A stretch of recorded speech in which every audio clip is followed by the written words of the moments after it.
When people ask me for my favourite facilitation technique, the only answer I can give them is, it all depends, because different facilitation techniques work at different parts of the workshop process. So when you say what's my favourite technique, it's where in the workshop are we talking about? In this video, I'm going to share with you 5 of my favourite techniques from different parts of the workshop process. We're going to start right at the beginning and work our way through right to the end. So by the end of this video, you'll have 5 different techniques for different parts of the workshop process.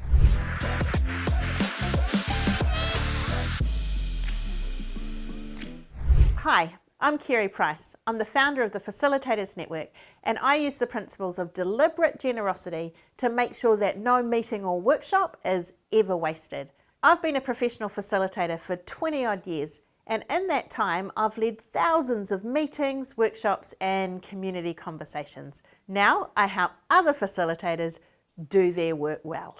Technique number 1 is the unofficial start, and this phrase was coined by my friend Mark Collard, and essentially it's about that awkward time between when people arrive at the workshop and when the workshop officially starts. Hence the term unofficial start. And it's all about getting people engaged and connecting and contributing instead of tuning out and checking their emails. There's lots of different techniques you can use for an unofficial start, but one of my favourite ones is using playing cards. What I do is, as each person arrives at the workshop, is I give them a playing card, and the invitation is for them to share that many things about themselves with a partner before the workshop starts. So if they're given a card with number 6, they need to share 6 things about themselves with someone else before the workshop starts. If they're given card number 3, then clearly they're let off the hook. They've only got to share 3 things before the workshop starts. Now, you might think that sounds a little bit awkward, but why it works is that it's a really clear direction. Instead of people just trying to make small talk before the workshop begins, everyone knows that it's the game and they're all buying in for participation. To make it a little bit easier, sometimes I will put a poster on the wall with some ideas of things they might like to share. So I will include things like, what would you like to get out of today's session? Or what was the best holiday you ever had? I try and include a mix of prompts that are partly about who they are as a human and partly connected to the purpose of the session. Technique number 2 is using picture cards, just like this.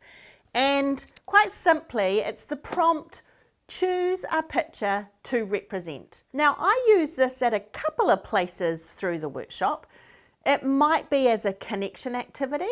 Choose a picture to represent what you'd like to get out of today's session, or it might be as an activity to help provide context for the session. So choose a picture to represent what great leadership looks like for you. How it works is you simply lay all the pictures out on the floor, invite people to stand around in a circle, and then give them the prompt.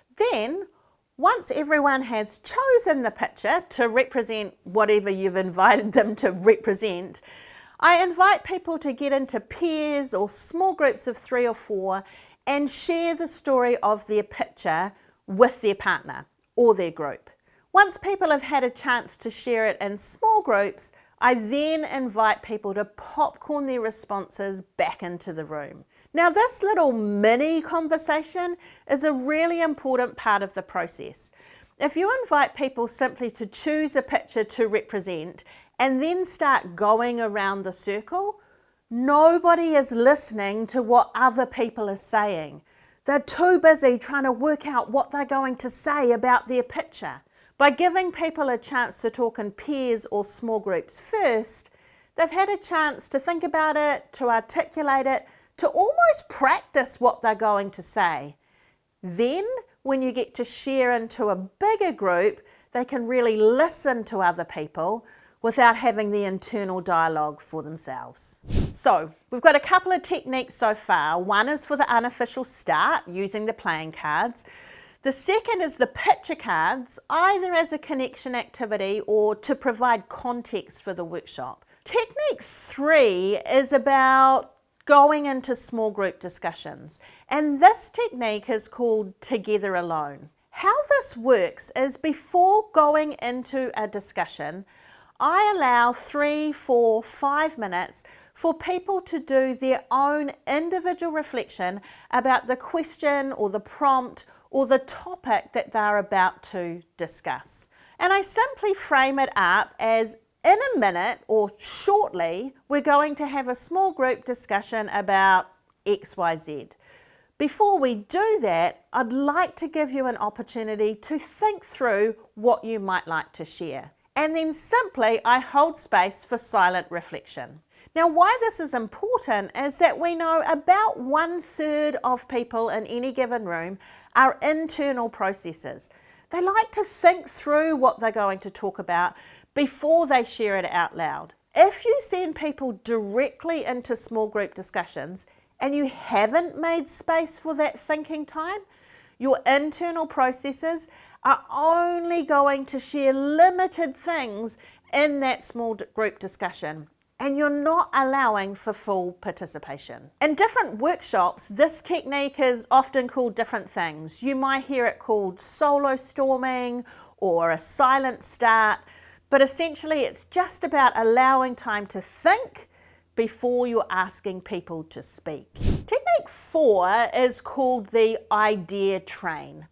And this is a technique that I sometimes use after small group discussions have taken place. So instead of everyone having their small group discussions, writing things on flip charts or posters and then feeding back into the room, I use this technique so that the ideas are shared from group to group, possibly expanded and explored some more before we come back for a whole group conversation. So how it works is you allow the small group discussion to take place, and then after 10, 12, 15 minutes, however long you've given them, you invite 2 groups to join together and talk through their ideas. So the first group shares their flip chart, the things they've jotted down, expands on what they talked about, and then the second group does the same. Once both groups have had a chance to talk through the ideas or the discussions that they had, they swap flip charts, and the groups then need to go and pair up with another small group in the room. They now need to explain, expand, and share the ideas that were presented from the group before them. Now, what I really like about this technique is that it forces groups to really listen to what the other group is saying and to ask clarifying questions so they can really understand what they're talking about and what they mean. Because if they don't fully understand the ideas from the other group, it's really hard for them to pass that idea on. So that technique's called the idea train, and you can keep the train going for as long as you like. I tend to just swap it twice, maybe 3 times at a push, but it's just a chance for ideas to get explored, expanded, and understood some more before we bring them back to the room. So technique number 5 is called the reflection swap. And this is something that happens at the end of the workshop, particularly workshops that were about learning, so a training workshop or a training session. How I kick this off is I give people 4, 5, 6 minutes to make themselves a cheat sheet.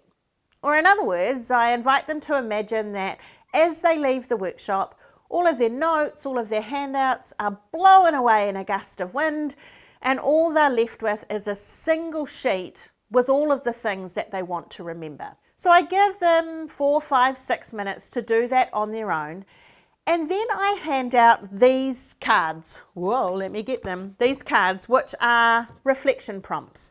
There's all sorts of different prompts on them. This one says highlight, low light, insight.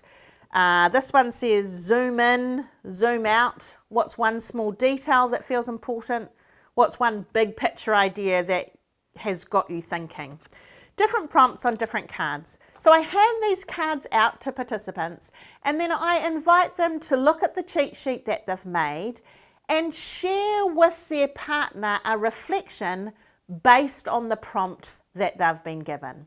So they're really thinking about their cheat sheet through a particular lens. Once both partners have had a chance to share their reflections, they swap cards, go and find another partner, and then share their reflections through that different lens. Once I've let that go for 5 or 6 minutes, people have had a chance to reflect with 2 or 3 different people. I bring everyone back together and people popcorn into the room using the last reflection card that they're holding. Of course, there's dozens and dozens of other techniques that you can use throughout the workshop. And I've put together 45 of my favorite activities in this book, Facilitate This. You can head over to my website and download this book, as well as some of the cards, the reflection prompts, the picture cards that I've shared in this video. All of them are absolutely free and you get them off my website, which you can find in the description below. Go check it out.